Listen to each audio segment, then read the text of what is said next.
तर नालो तो मुंहिंजो हुस्ना आहे जमाल शाह जा लिगारी।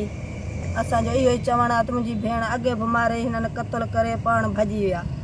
सोभो मोहबत आशिक़ इन माशूक पाण भॼी विया। लिगारी आहे न उहे सोनारी फार्म पहिरियां वेठा हींअर कुझु सोनारी फार्म वेठा उते मुंहिंजी भेण क़त्ल करे पाण भॼी विया। मां पंहिंजा नंढा बच्चा खणी पंहिंजे भाउ वटि आई हुअसि उते अची मां वेठियसि। हीअं नंढड़ा बच्चा मुंहिंजा पूरे शहर मां मुंहिंजो भाइटियो मुंहिंजो पुटु खणी विया न। अलाह दाद सालिह मुंहिंजो भाइटियो आहे मुंहिंजो पुटु आहे ॿई खणी विया न। हींअर मूंखे इहो ई ख़तरो आहे हुननि मां त मूंसां अलाए छा अञा कंदा।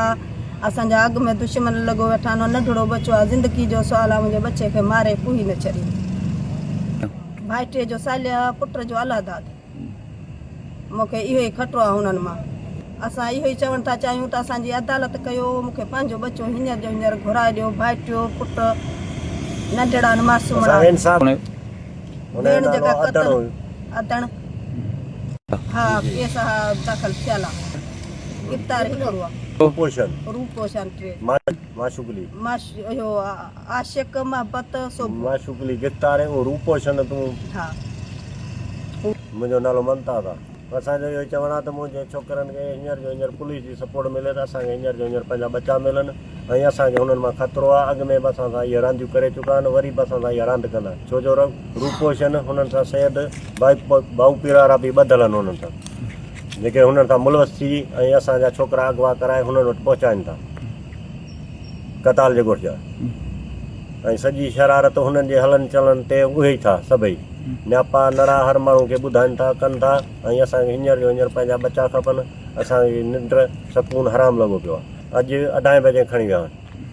हा शहर मां हितां दादू रोड बाईपास तां जी हा NC कटराई आहे। पुलिस चए थी त हींअर असां के साहिब जो ऑडर न आहे या ऑडर ॾींदो त पोइ सुबुह जो वरी वारदात ॾींदासीं वरी हुनजी कार्रवाई कंदासीं गिरफ़्तारी कंदासीं।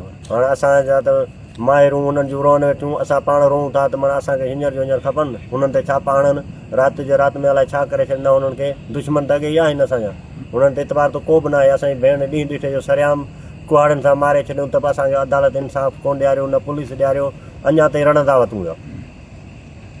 ज़िम्मेवार पुलिस आहे ऐं अदालत सरकार कानून हूंदो छो जो असां त कानून जो दर खड़कायूं था न हिते ई अचूं था न। असां त इंसाफ़ घुरण था अचूं त इंसाफ़ न मिलंदो त पोइ असां इन्हनि ते ई था ईंदासीं न। हाणे असांखे इंसाफ़ खपे। अॻु में बि असांजी भेण जे तरफ़ां बि इंसाफ़ कोन मिलियो आहे। हुनखे साल अची थियो आहे ज़रूरु त उन्हनि जा छो असांजी भेण खे साल गुज़री वियो आहे त पुलिस अॼु ताईं जवाबदार गिरफ़्तार न करे सघी आहे। वरी अॼु छोकिरा खॼी विया आहिनि उन्हनि खे मोहलत ॾींदासीं त पोइ असांखे किथे इहे छोकिरा मिलंदा। हुननि जी दुश्मनी आहे कहिड़ी बि निस्बत सां हू असांखे मारणु चाहिनि था या हाराइणु चाहिनि था त माना हेठां थियनि केस तां हथु खणनि माना हारजी वञनि असांजे नाले चवंदा हा केस तां हथु खणनि माना हीअ हारिनि केस तां हथु खणनि त असांखे आज़ादी मिले। अॻे 3 ॿाहिरि रूपोशन मोहबत आशिक़ सोभो इहे रूपोशन